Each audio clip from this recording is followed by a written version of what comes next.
Imagine you're playing a Mario game. You know Mario. He's chill, he's cool, nothing too crazy, nothing too special, just an Italian plumber loving his brother and caring about his friends. And if someone has a problem, he has no issues to throw some hands. In the name of friendship, that is. Now imagine a new game and a new villain appearing all of a sudden. And you see Mario realizing who it is and starting to scream his name, going absolutely nuts, willing to rip him apart. What happened? You know this guy. Since when? You never told me. This, ladies and gentlemen, is exactly what Xenosaga Pied Piper is to Xenosaga as a series. Kinda nuts to compare a Mario game to any Xeno game, but that's just how unexpected a scene hit me in Xenosaga Episode II. Don't worry, no spoilers included, but another fine comparison would be Torna to Xenoblade 2. Although Pied Piper in this case is even more crucial to the overall story than I thought it would be.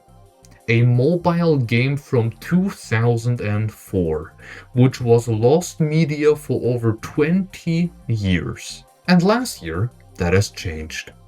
On March 17, fans from the Keitai Wiki recovered a copy of the game, which led to a restoration project, aka a fan remake of Pied Piper, which you can play for free either in your browser, even with touch controls through your phone. It is absolutely viable, or also locally with your mouse, keyboard, or even a controller on both Windows and Mac. You can download it for free, and it seems that there are still a lot of people out there that don't know the fact that there is a way to play this game, which, let me tell you, as someone who finished it not too long ago, is an absolute must-play. Unironically, the writing and story of this game is just impeccable. Mobile game from 2004, by the way. I think a crucial reason for that is the involvement of Soraya Saga, which isn't even credited for her work on Pied Piper. And from what I have heard, her departure from the franchise is a complex history involving corporate restructuring and severe personal harassment, and I actually delved a bit deeper and wanted to know what happened, and to be honest, this is just horrible, man. Should there be something else that I have missed, please let me know. So just in short, some people know Soraya Saga from her writing the stories for the Xeno games, right, back in the day. And during the development of Xenosaga Episode II, Soraya Saga was effectively removed from her lead writing role by the publisher and a new director. Although she retained an quote-unquote assistant author credit, she has stated that her original scripts were heavily rewritten or discarded altogether, minimizing her creative contribution to the sequel. This workplace conflict was made even worse by a toxic reception from a segment of the Western fanbase. Following Episode 1, she became the target of pretty intense harassment, including death threats and messages celebrating her absence from the series. This abuse escalated even further in later years with online stalking, especially by a fake Citan roleplayer account on Twitter, which she cited as a breaking point in her relationship with the community. I mean, of course it's Twitter. I'm glad I never had Twitter. In December 2025, she officially announced her retirement from game writing. While she mentioned family-related responsibilities as the primary reason, she also noted that she did not wish to interfere with the acclaim her husband, which by the way is Tetsuya Takahashi, if you did not know, had achieved with the Xenoblade series. A statement which seemed a lot of people interpreted it as a reflection of her past trauma with fan backlash. I find it all very heartbreaking. Having played Xenogears, Xenosaga 1 and Pied Piper, I find it insane how incredible the writing is in these games. Some of it also carried over to Xenosaga 2. I can really feel it, where, as bad as the game was at times, it had its moments, especially in the story, that felt insanely well done. I don't know if she will ever see this. I know she still makes posts on Twitter, dropping fun facts here and there, stating, for example, how much of a softie Tetsuya Takahashi is, but I really hope she's able to live in peace. People can be horrible, man. They can be absolutely horrible, and sometimes it feels like the entire world is against you. And in this case, it's insane how pathetic some people can be. Imagine sending death threats over a writing in a video game. Mentally unwell people, that's my only explanation. People that live a bad and unhappy life, and because of that dragging others with them. And especially in the last few years, the number of such people has drastically increased. So if you feel like everyone is against you, it's not true. Simple as that. There will always be people out there that would absolutely always support you and try to encourage you to do something cool, to live a cool and happy life. I know it's like a cold drop of water on a hot stone, but dude, I will support you. Let me be the encouragement for the moment to tell you that you should go through with it. Learning an instrument, trying to create a game, trying to make YouTube videos, writing a song, creating animations, paint a picture. Despite there being better people, despite there being AI, who cares? Whatever you want. None of it is stupid. None of it is childish. None of it is irrelevant. None of it is a waste of time.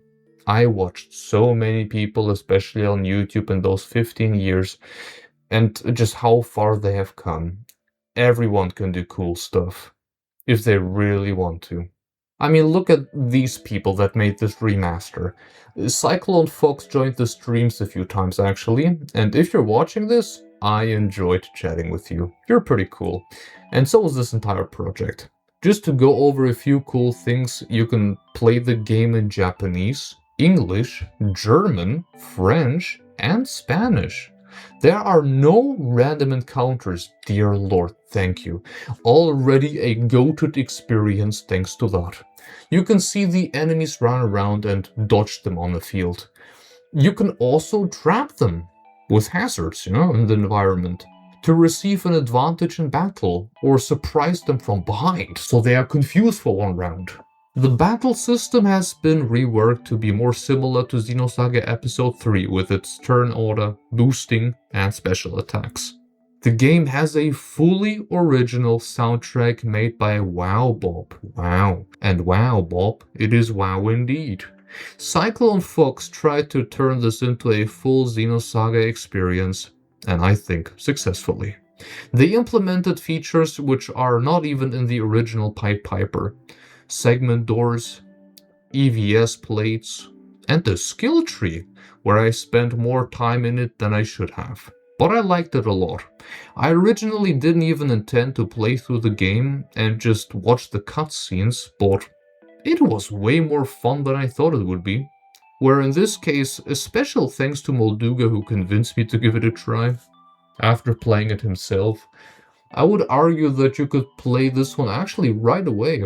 Although the most optimal time would be after either the first or even better, I think, after the second game, because understanding some of the key moments in both 1 and 2 in retrospect was certainly an experience. It's like a pocket edition, of a Xeno experience.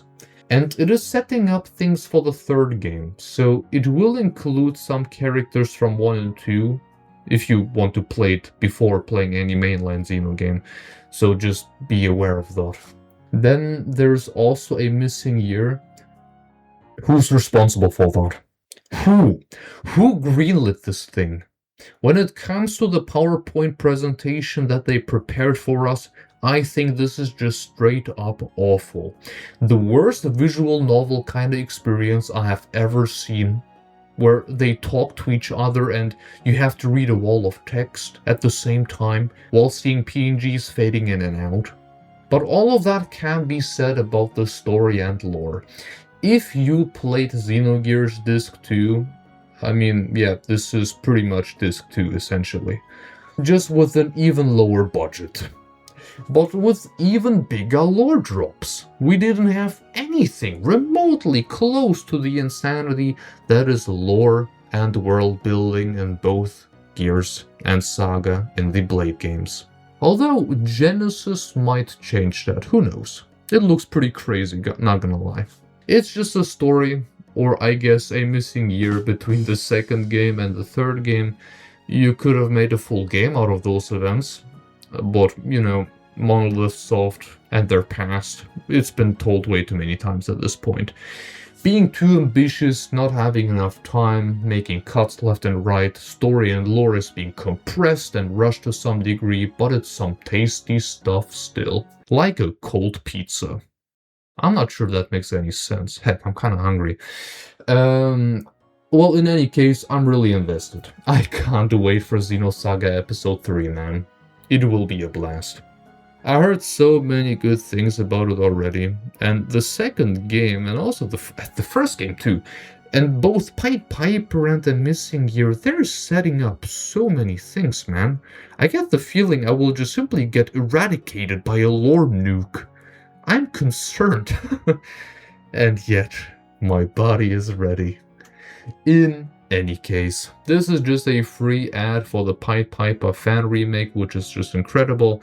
A massive, massive thank you to everyone who worked on the game, especially all the people that translated the game into multiple languages. This is especially cool. Thank you for all your contributions. And thank you all very much for watching. I hope you enjoy this new wave of Xeno content that is happening on this channel. There's obviously more to come, so I hope you're looking forward to it. Folks, I wish you all a fantastic rest of your day. Have a good one, and goodbye. By the way, dude, it's mad hot here. Stay hydrated. You should drink water, just like I'm drinking water. Do you hear this bottle? Wait, give me a second. Source of all life.